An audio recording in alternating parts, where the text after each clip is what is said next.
हर खबर पर होगी आपकी पकड़। डाउनलोड कीजिए एबीपी लाइव ऐप। तो इस वक्त की सबसे बड़ी खबर यही है कि दिल्ली के अस्पतालों में अब सिर्फ दिल्ली वालों का उपचार होगा। दिल्ली की सरकार ने यह बड़ा फैसला लिया है।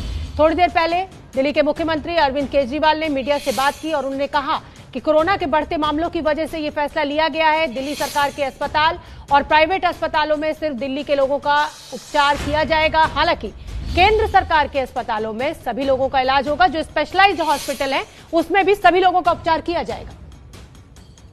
और कैबिनेट ने गौर करके ये निर्णय लिया है कि हमें एक संतुलन बनाने की जरूरत है। दिल्ली सरकार में 10,000 बेड है, केंद्र सरकार में भी 10,000 बेड है। तो एक तरफ कल से हम बॉर्डर्स खोल देते हैं। बॉर्डर्स को खोलने के बाद दिल्ली सरकार के जो 10,000 दिल्ली सरकार के जो अस्पताल हैं, वो अस्पताल केवल दिल्ली के लोगों के लिए रिजर्व होने चाहिए। केंद्र सरकार के जो अस्पताल हैं उसमें भी 10,000 बेड्स हैं, वहां पे कोई भी देश भर से आके अपना इलाज करा सके। तो दिल्ली सरकार ने बड़ा फैसला लिया है। इसी फैसले को लेकर दक्षिणी दिल्ली के बीजेपी सांसद रमेश बिधूड़ी जी हमारे साथ जुड़ रहे हैं और कांग्रेस नेता अभिषेक दत्त हमारे साथ हैं और मेरी सहयोगी अंजलि मेरे साथ जुड़ रही हैं। अंजलि, चाहे किसी को पसंद आए या ना पसंद आए, दिल्ली के लोग जरूर खुश होंगे सरकार के इस फैसले से। जी देखिए, शायद ये अभी समय की मांग भी है क्योंकि मामले जो हैं तेजी से दिल्ली में बढ़ रहे हैं। और जहां एक तरफ जब बात करें बॉर्डर की, तो बॉर्डर जब दिल्ली में मामले बढ़ने शुरू हुए तो पड़ोसी जो राज्य थे उनके जो लगे हुए शहर हैं दिल्ली से, उन्होंने अपने बॉर्डर ये कहकर सील किए कि दिल्ली से कोरोना के मामले बढ़ रहे हैं। तो अब जब दिल्ली में कोरोना के मामले बढ़ रहे हैं और लोगों के इलाज की बात आ रही है तो प्रायोरिटी सरकार के लिए दिल्ली के निवासी हैं। इस वजह से दिल्ली सरकार के अस्पताल हैं और दिल्ली के जो प्राइवेट अस्पताल हैं उनको दिल्ली के लोगों के लिए रिजर्व कर दिया गया है। हालांकि केंद्र के अस्पतालों में और स्पेशल सर्जरीज, स्पेशल ट्रीटमेंट के लिए बाकी अस्पतालों में छूट दी गई है। जी ठीक है अंजलि, आप बने रहिए मेरे साथ क्योंकि मेरे साथ रमेश बिधूड़ी जी बीजेपी के सांसद हैं, जुड़ रहे हैं, दक्षिणी दिल्ली से सांसद हैं। रमेश बिधूड़ी जी, कैसे देखते हैं इस फैसले को अरविंद केजरीवाल जी के? देखो शोभना जी, वो दिल्ली के मुख्यमंत्री हैं, इसका जवाब तो दिल्ली वाले और देश वाले लोग समय आने पर केजरीवाल को देंगे। वो कोई भी निर्णय ले सकते हैं, लेकिन केंद्र सरकार के अस्पतालों में उनकी कैबिनेट को कोई अधिकार नहीं है। वो मुआ मिट्ठू ना बने, वहां किसका इलाज होगा किसका नहीं होगा ये केजरीवाल साहब का राइट नहीं है। दूसरी बात, पेशेंट अगर बढ़ने की बात है, मैं दावा करता हूं दिल्ली के जो निजी अस्पताल हैं उनमें बाहर के जो पेशेंट हैं वो 15% भी नहीं मिलेंगे। लेकिन क्योंकि केजरीवाल टोटल फेल हो गए हैं, फेलियर हैं वो टोटल व्यवस्था करने में। उनको ये सुझाव पहले दिया था 8 अप्रैल को, हमने वीडियो कॉन्फ्रेंसिंग में हमसे बात की थी कि आप स्टेडियमों में 20,000 बेडों की व्यवस्था कर दें, वो नहीं कर पाए।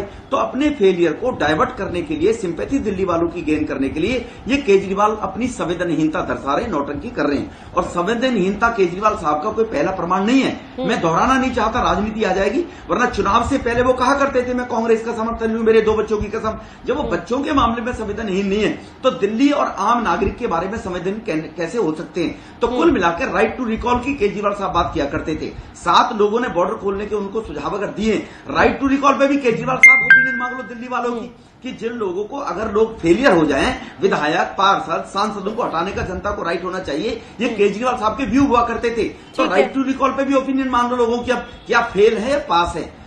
ये मैं तीसरी बात शोभना जी मैं निवेदन करना चाहता हूं। रमेश बिधूड़ी जी, मैं इस ग्राफिक्स के जरिए दिखा रही हूं अपने दर्शकों को। 7 लाख लोगों ने व्हाट्सएप किया, 53,000 लोगों ने मैसेजेस भेजे, 5,000 लोगों ने मेल किए। ये दिखा रही हूं मैं आंकड़ा, और सवाल क्या पूछा गया था वो भी हम दिखा रहे हैं। क्या दिल्ली के अस्पतालों में सिर्फ दिल्ली वालों का इलाज हो? तो दिल्ली वालों के हक में है ये फैसला सरकार का। और जहां तक आप कह रहे हैं कि केजरीवाल सरकार फेल रही, स्टेडियम में बेड नहीं लगाए, अगर आप मार्च में विदेश से आने वाले लोगों के लिए स्टेडियम में बेड लगा लेते ना तो शायद पूरे हिंदुस्तान में आज कोरोना की ये स्थिति नहीं होती। दिल्ली का मामला दिल्ली में बढ़े हैं, दिल्ली की जिम्मेवारी केजरीवाल साहब दिल्ली के मालिक है, उन्होंने कहा भी है। ये शोभना जी समझना पड़ेगा आपको। अगर हम बेड लगाते तो कहते केजरीवाल को काम नहीं करने दे रहे हैं, फिर आप और मीडिया सब मिलकर ये बोलते। अभी वो इंडिपेंडेंट एक फेडरल सिस्टम के अंदर दिल्ली का मालिक है। हमने उनको सुझाव दिया था और दिल्ली में उनकी जिम्मेवारी बनती थी बेड लगाने की, दिल्ली के लोगों की व्यवस्था करने की, बॉर्डर सील करने के लिए। क्या उन्होंने हमारे सुझाव मांगे? केंद्र सरकार की भी जिम्मेदारी थी कि विदेशों से जिन लोगों को आप ले लेकर आ रहे थे उस समय जो आप नंबर बना रहे थे, अगर उसी समय उनको क्वारंटीन कर स्टेडियम में ऐसे ही बेड लगा देते तो आज स्थिति कुछ और होती। और ये सोच समझ कर बोलिए विदुड़ी जी, दिल्ली के लोग सुन रहे हैं, कहीं ऐसा ना हो कि केजरीवाल को फायदा हो जाए और आपको नुकसान हो जाए। मेरे साथ अभिषेक दत्त जी भी जुड़े हुए हैं, कांग्रेस के नेता। अभिषेक जी बताइए कैसे देखते हैं अरविंद केजरीवाल के इस फैसले को? चलिए पहले विदुड़ी जी को कुछ कह रहे हैं, उनको सुन लेते हैं। 1 मिनट अभिषेक जी, विदुड़ी जी अपनी बात पूरी जल्दी से कर लीजिए, फिर अभिषेक जी के पास जाऊंगी। मैं शोभना जी इतना निवेदन करना चाहता हूं कि केजरीवाल दिल्ली का मालिक है, मुख्यमंत्री है, वो इंडिपेंडेंट डिसीजन लेने के लिए उसका जवाब समय आने पे मैंने कहा दिल्ली और देश के लोग बाद में देंगे। ठीक है, लेकिन अभी वो दिल्ली, मैं उस पर टिप्पणी नहीं करना चाहता कि वो दिल्ली वालों के लिए अस्पताल खोले या बाहर वालों के लिए अस्पताल खोले। वो तो खतरनाक है ना, अगर आपने टिप्पणी कर दी तो दिल्ली वालों के सामने आप एक्सपोज हो जाएंगे, तो आप तो ना इधर के रह सकते हैं ना उधर के रह सकते हैं। तो रुकिए, मुझे अभिषेक दत्त जी से भी जान लेने दीजिए उनकी क्या राय है। अभिषेक जी बताइए। हमारा क्लियर फंडा है, हमारा फंडा बड़ा क्लियर है। हम अब अभिषेक जी को सुन लेते हैं, विदुड़ी जी। देखने की मानसिकता, अभिषेक जी को सुन लेते हैं। वो देखते हैं। केजरीवाल जी, आप दिल्ली के लोगों से ये राय मांगिए, क्या दिल्ली के लोगों के बिजली के बिल माफ होने चाहिए, नहीं होने चाहिए? आप उनसे ये राय मांगिए कि दिल्ली के लोगों के पानी के बिल 3 महीने के माफ होने चाहिए, नहीं होने चाहिए? आप उनसे ये राय मांगिए कि दिल्ली के अंदर आप जिस तरीके से आपके आंकड़े बढ़ रहे हैं, क्या दिल्ली के अंदर जो सिलेक्टेड कंटेनमेंट जोन का लॉकडाउन है, आप दिल्ली के लोगों से वो राय मांगे जो इसका। मैं दिल्ली का एग्जाम्पल देना चाहता हूँ छोटा सा आपको। दिल्ली के अंदर केंद्र सरकार 18,119 करोड़ रुपए खर्च करती है दिल्ली के ऊपर, जिसमें से 8700 करोड़ रुपए दिल्ली पुलिस पे करती है, 3700 करोड़ रुपए केंद्र के 6 अस्पतालों में करती है। दिल्ली सरकार की जितनी भी लोगों की पेंशन जाती है केंद्र सरकार देती है। और दिल्ली के अंदर जो हायर एजुकेशन इंस्टीट्यूट है, भले जामिया हो, जेएनयू हो, दिल्ली यूनिवर्सिटी, उन सबका खर्चा केंद्र सरकार करती है। अगर इस सोच के साथ केजरीवाल जी आगे चलेंगे तो मैम होगा क्या कि अब दिल्ली को बांटते हुए चले जाएंगे। दिल्ली के अंदर 70 दिन के लॉकडाउन में बेड्स बनाने की व्यवस्था, केजरीवाल जी का पिछले चुनाव में 2 नारे थे, वर्ल्ड क्लास इंफ्रास्ट्रक्चर है हमारे पास। क्या उन्होंने अपने मोहल्ला क्लिनिक एक भी दिन खोले? क्या उन्होंने अपने मोहल्ला क्लिनिक का उपयोग करा? देखिए मैम, आज कोरोना वायरस के समय केजरीवाल जी की प्रेस कॉन्फ्रेंस आप ही के चैनल पे थी कि मैंने 30,000 बेड की व्यवस्था कर ली है। केजरीवाल जी ने कहा था हमारे पास पूरी तैयारी है, हमारे पास पैसों की कमी नहीं है, मैं बनिया हूं, मुझे सोचना आता है। आज ड्यूरिंग इस पूरी एक्सरसाइज में एक व्यक्ति अगर दिल्ली में एक्सपोज हुआ है तो उसका नाम अरविंद केजरीवाल है। वो रोज सुबह एक नया बहाना बनते हैं मेन इशू को चेंज करने के लिए। तभी वो दिल्ली के बॉर्डर सील कर देते हैं। जब यूपी के लोग दिल्ली का बॉर्डर सील करते तब उनको पेट में दर्द नहीं होता। जब वो दिल्ली का बॉर्डर सील करते तो इशू, देखिए मैम प्रॉब्लम क्या है? Problem corona virus. दिल्ली के आंकड़े देखिए, 11,500 लोग दिल्ली के अंदर होम क्वारंटीन में कर रहे हैं। दिल्ली के लोगों का मैं बता रहा हूँ, क्यों नहीं बेड देते उनके पास? आज केवल दिल्ली सरकार और दिल्ली के अस्पतालों में मुश्किल से 4,000 लोगों का इलाज हो रहा है। सर, मेरा सवाल बड़ा सीधा साधा था, आपने फ्लू चार्ट बना दी, बहुत सारे मुद्दे एक साथ जोड़ लिए। मुझे विदुड़ी जी का रुख कर लेने दीजिए मैम, क्योंकि दिल्ली का मुद्दा अलग है।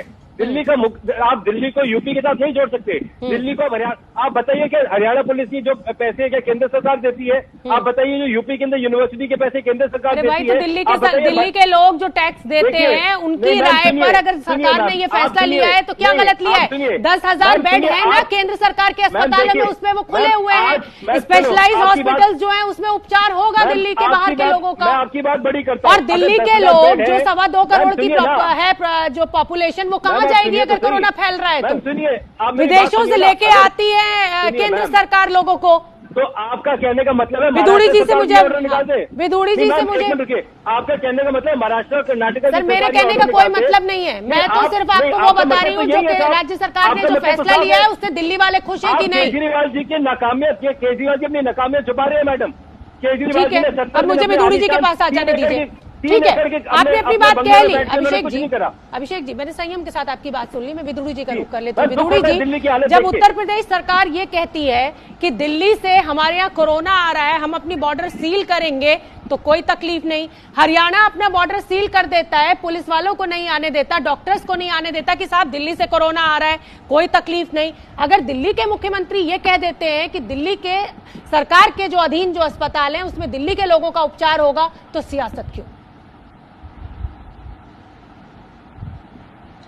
नहीं शोभना जी, देखो आप 2 चीजों को एक साथ मत जोड़िए। अगर हरियाणा के और यूपी के बॉर्डर सील किए गए थे तो ड्यूरिंग द लॉकडाउन पीरियड किए गए थे, जब पूरे देश में लॉकडाउन था। और पूरे देश में लॉकडाउन था तो केजरीवाल लोगों को बस में भर भर के दिल्ली से भगा रहे थे, दिल्ली से बॉर्डर पे छोड़ रहे थे बसों में भर भर कर। तो वो आगे जाकर और वहां पर कोरोना वायरस को फैलाएंगे लोग, बगैर क्वारंटाइन हुए, बगैर जांच हुए, उस दौरान वो बॉर्डर सील किए गए थे, उसको इससे मत जोड़िए। जब लॉकडाउन हट गया, लॉकडाउन हटने के बाद दिल्ली के बॉर्डर सील करने के बाद आप ये ध्यान देना होगा कि दिल्ली में कोरोना वायरस के पेशेंट 4 गुना बढ़ गए हैं जी। लॉकडाउन के बाद बॉर्डर सील होने के बाद 4 गुना बढ़े हैं जी। 28 मई को जब इन्होंने दिल्ली के बॉर्डर सील किए 1 तारीख को, तो 28 मई को दिल्ली में मौत हुई थी बढ़े हैं क्या? और 5 नमस्ते ट्रम्प का भी नाम ले लीजिए, अहमदाबाद में भी बढ़े हैं विधूड़ी जी, क्यों दिल्ली लोगों को में भ्रम में डाल रहे हैं? दिल्ली मैम मुझे एक बात बताइए, दिल्ली में बढ़े। अभी आप दिल्ली की बात कर रहे हैं ना, ठीक है, चलिए मेरे अभी पास शोभना जी दिल्ली की बात कर रहे हैं ना, तो मैं एक भी दिल्ली की सवाल बात बहुत करूंगा बहुत ना। धन्यवाद दिल्ली में विदुड़ी मौत जी। डबल हो गई एक थी सवाल। 4 जी बहुत बहुत धन्यवाद विदुड़ी जी, मेरे पास इतना ही समय, आप दोनों मेहमानों का बहुत बहुत धन्यवाद। अंजलि आपका भी।